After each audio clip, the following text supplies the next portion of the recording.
ces idées sont très bonnes, mais à Marseille, dans une grande ville, c'est plus difficile. Donc, comment pouvez-vous nous aider, nous, à Marseille, parce que nous sommes des individus et quelques comités qui se connaissent ou pas, hein, à s'engager dans une voie. Moi, je participe complètement de tout ça. Voilà. Comment vous pouvez nous proposer de venir, de nous expliquer tout ça, de façon à ce qu'on fasse sur les Bouches-du-Rhône une assemblée, voilà. Parce que là, c'est une assemblée varoise. Hein. Bon. Alors, en effet, je pense quand même que c'est important de rester sur les bassins de vie. L'idée, c'est qu'il y ait justement, même dans le Var, qu'il y en ait trois à terme. Par exemple, l'Est varois, l'Ouest varois, le Nord du Var, qui ne sont pas des mêmes bassins de vie. À Marseille, c'est pareil. Le centre-ville de Marseille et d'autres quartiers, d'autres territoires de Marseille, c'est pas la même chose. Donc aujourd'hui, en effet, on démarre maintenant ce processus d'assemblée locale citoyenne. Du coup, en effet, notre réflexion, elle peut être justement apportée. Donc là, ça fait déjà plusieurs semaines déjà qu'on va faire des fois des apéros citoyens chez les gens. Et du coup, les personnes invitent, par exemple, vous pouvez inviter chez vous certains amis. Et du coup, on vient présenter ça à ses amis.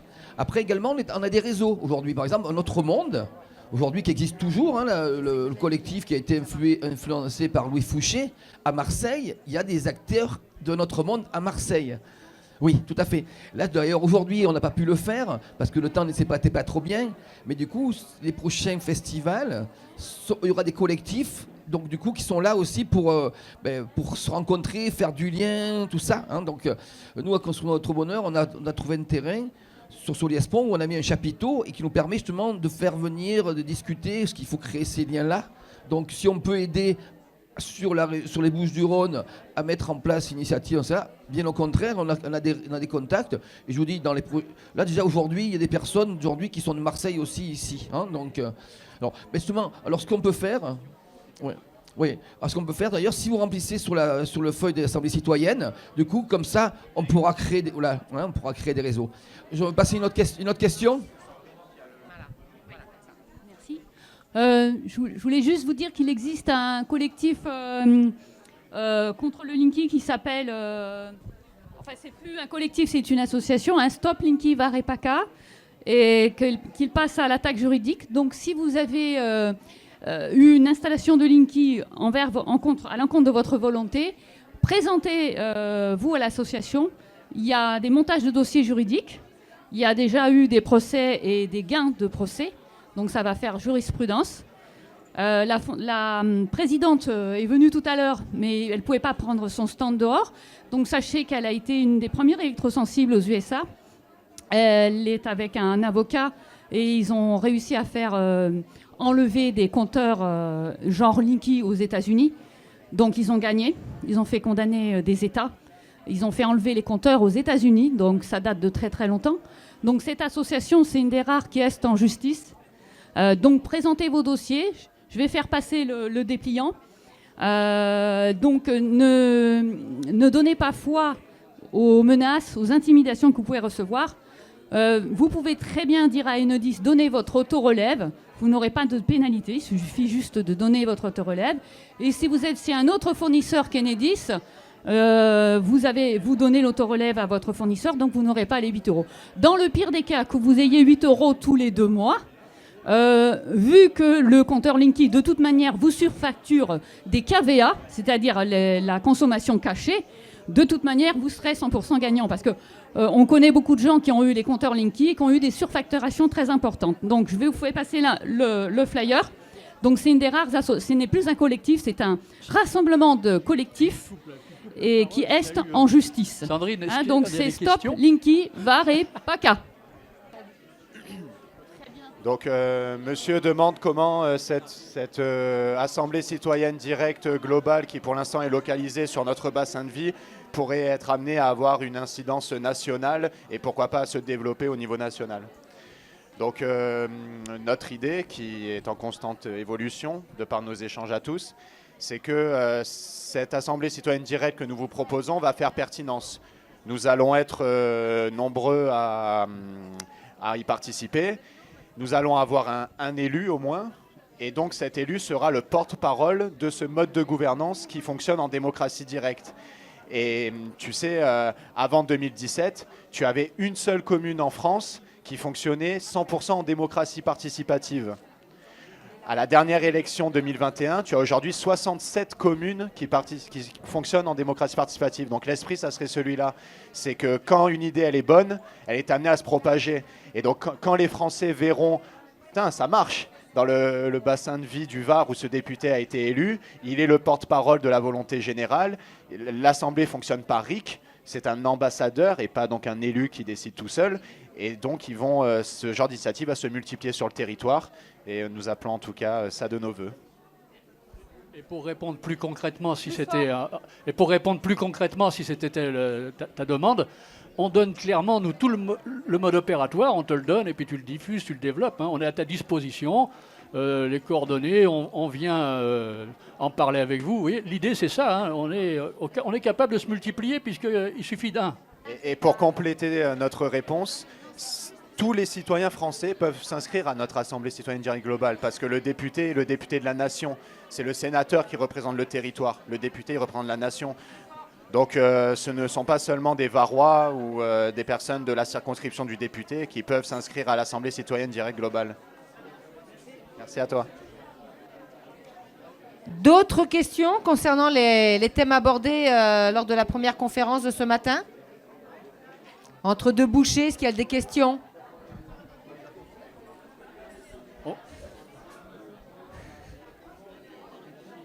Salut, je t'avais pas reconnu. Monsieur Sioublanc, ex. Bonjour. C'est plus une question, parce que je me pose une question sur le fonctionnement avec un RIC, sur le RIC.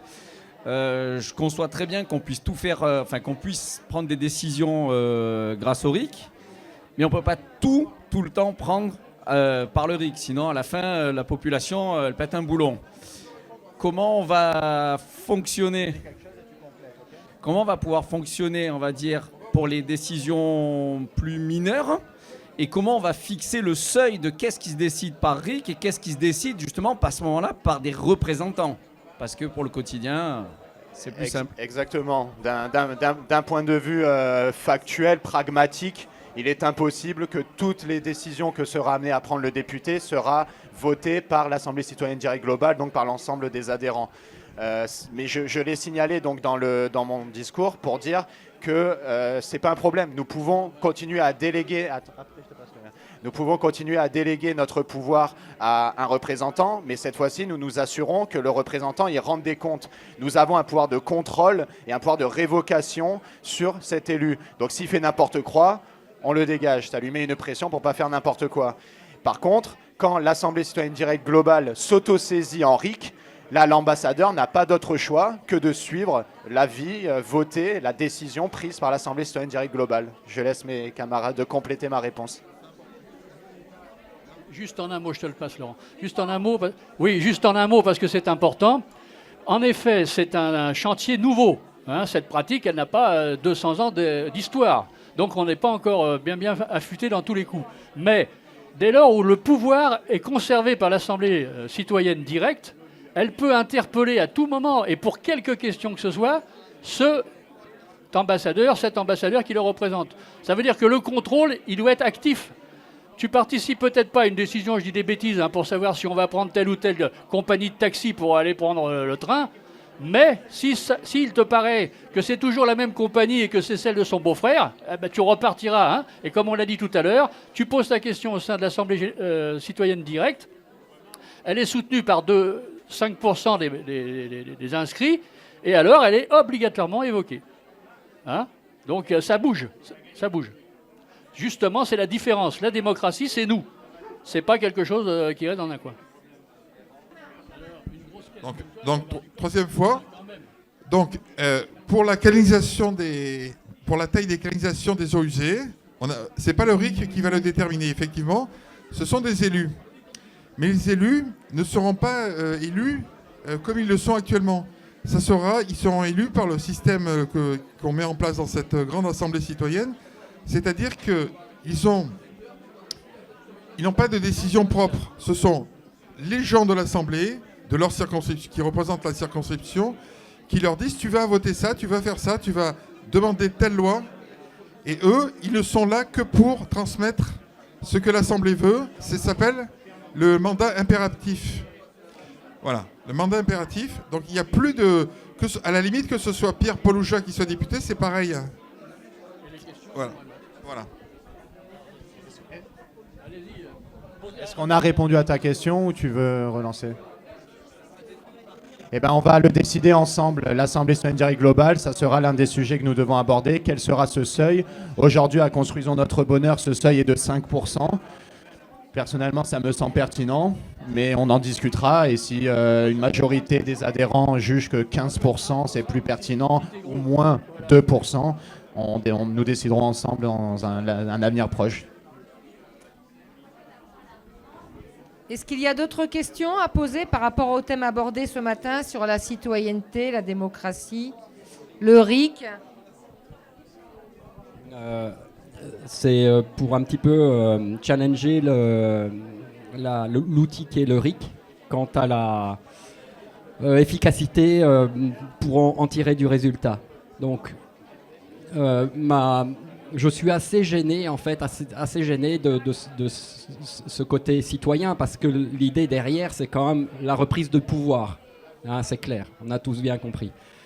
Mais le pouvoir, pourquoi faire? Pour en faire quoi? D'accord? Si aujourd'hui on regarde, on en est là, est-ce qu'on s'est posé la question, pour quelle raison on en est arrivé là? Pourquoi on a l'épée de Damoclès qui ça s'appelle une injection, etc., qui veut nous faire mourir, nous menace, nous humains de l'humanité, terriens? Quelle légitimité on a, nous, sur Terre, sachant que là, en ce moment, on nous menace avec cette injection, quoi. Hein, c'est clair, hein, on l'a compris. Hein, ils veulent se débarrasser de nous. Hein. Donc, ça veut dire qu'on a peut-être un changement, nous, à appliquer sur notre comportement. Et donc, qu'est-ce que le RIC nous garantit qu'il va y avoir ce changement et pas un retour en arrière de 2 ans? Quelle garantie vous pouvez me donner? Moi, je veux bien adhérer, mais vous voyez ce que je veux dire, hein? On peut parler de la cause humaine, de la cause animale. On peut parler de la cause animale. Lorsque je manifeste beaucoup, il y a les cris de la liberté des libertés, mais la liberté s'arrête là où celle des autres commence. Et si on intègre le monde mammifère dans l'humanité, on considère les mammifères comme des égaux à nous, eh ben on peut remettre en cause cette demande. Vous voyez ce que je veux dire? Donc, qu'est-ce qui garantit que le RIC va aller dans ce sens sinon on retourne en arrière? Alors, avant que tu répondes, Florian, c'était la dernière question. Comme ça, après, nous, on peut aussi aller se faire la pause en attendant de rattaquer cet après-midi avec les autres thèmes. Merci. Il y aurait beaucoup de choses à dire par rapport à cette question qui est très large. Vous avez parlé de reprise du pouvoir. Il serait plus juste, je pense, de parler de prise du pouvoir, parce que nous ne l'avons jamais eu, le pouvoir. Donc ça serait une première tentative, et nous verrions à quoi ça ressemble. J'ai entendu quelle serait notre légitimité. Quelle est la légitimité de ceux qui ont moins de 10% des inscrits qui aujourd'hui décident de tout? Elle est bien moindre que celle du peuple. C'est écrit dans la Constitution que la souveraineté appartient au peuple. Donc, qui est plus légitime que le peuple de France en terre de France? Personne n'est plus légitime que le peuple. Donc, notre légitimité, elle est de droit, de fait. Ensuite, en effet, aujourd'hui, les électeurs que nous sommes n'avons pas l'habitude d'être responsabilisés. Mais on apprend en marchant. Et donc, je pense que les esprits s'affûteront, nous nous transformerons en citoyens par la pratique. Donc, quand tu vas responsabiliser les gens, tu vas dire que c'est toi qui as la décision finale. Petit à petit, les gens ils vont se responsabiliser. Ils vont comprendre que leur action a un réel impact sur le futur, et donc ils prendront des décisions qui pourront enfin aller dans le sens de l'intérêt général. Parce que si nous disions tout à l'heure que c'est facile pour les milliardaires de corrompre 577 députés, c'est impossible de corrompre 60 millions de Français, d'autant plus lorsque nous aurons fait que le premier RIC sera d'assurer l'indépendance des médias. Donc oui, donc soyons le changement que nous voulons voir dans le monde. Soyons le changement que nous voulons voir dans le monde. incarnons ce changement. Et pour compléter encore ma réponse, qu'est-ce qui nous garantit? Regarde dans tous les pays où tu as des référendums, aujourd'hui pour nous faire peur, pour nous dire que ce n'est pas une bonne idée qui va nous faire retourner en arrière, on nous dit tout le temps des choses négatives. Oui, mais ça va être le retour de la peine de mort, ça va être ci, ça va être ça. Genre, le peuple est raciste, est pas capable de raison. On veut nous faire croire ça. Les faits démontrent le contraire. Le dernier référendum en Irlande a rendu possible l'IVG, chose que les élus se sont refusés de faire. Tous les référendums que tu regardes en Suisse, etc., c'est toujours ce qu'on appelle une politique progressiste, donc qui apporte des nouveaux droits et pas un retour. Donc ils ont réussi à nous faire douter de nous-mêmes. Je ne suis pas légitime, je ne suis pas compétent, mais nous le sommes et nous apprendrons en marchant.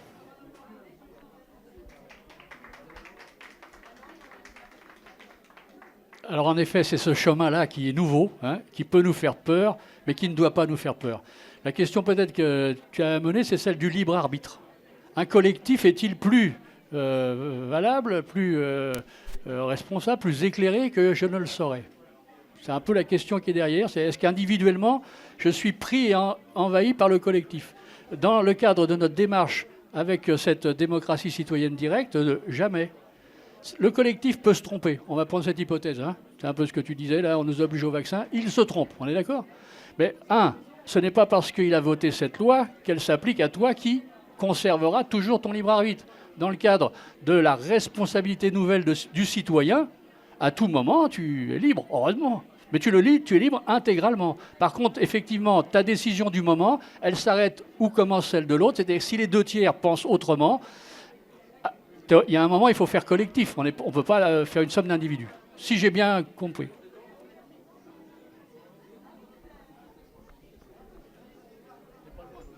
En fait, c'est l'intégration du monde mammifère. Si on intègre le monde mammifère dans l'humain, là, le contexte, il change complètement. C'est ma question, c'est par rapport à ça.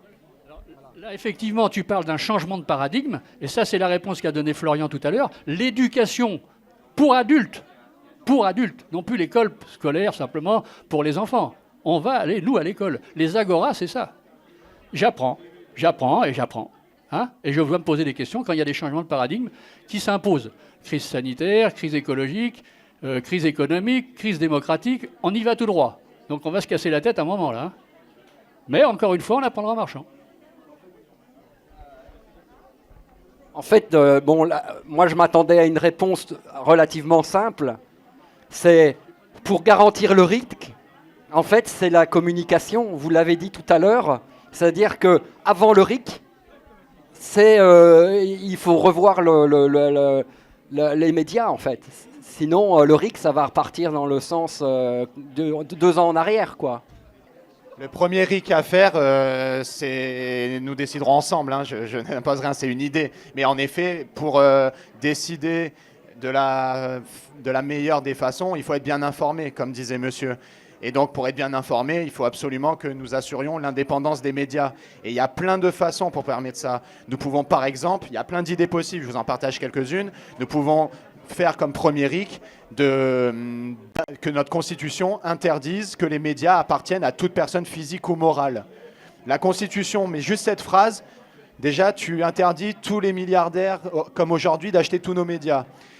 Donc, quelle solution si tu interdis aux personnes physiques et morales d'être propriétaires d'un média? C'est que nous disons, que la Constitution dise, donc le RIC serait, êtes-vous favorable à ce que les médias appartiennent à leurs salariés? Et si les médias appartiennent à leurs salariés, les salariés seront libres de donner des bonnes informations, des vraies informations qui ne doivent pas suivre une ligne éditoriale imposée, qui ne subissent pas de censure. Et parce que nous avons des très bons journalistes en France, nous avons des très bonnes écoles de journalistes, mais malheureusement ces journalistes aujourd'hui n'ont pas la liberté de s'exprimer, de donner l'information comme elle l'est, parce que s'ils veulent conserver leur job, ils doivent absolument respecter la ligne éditoriale du milliardaire qui leur est imposée. Mais donc il n'y a pas de problème, il n'y a que des solutions, et c'est ce que le RIC nous permettra, d'apporter des solutions à tous les problèmes que nous verrons. Et tu n'as plus à élire quelqu'un et à prendre tout le package avec ce que tu aimes bien et ce que tu n'aimes pas. On va voter idée par idée.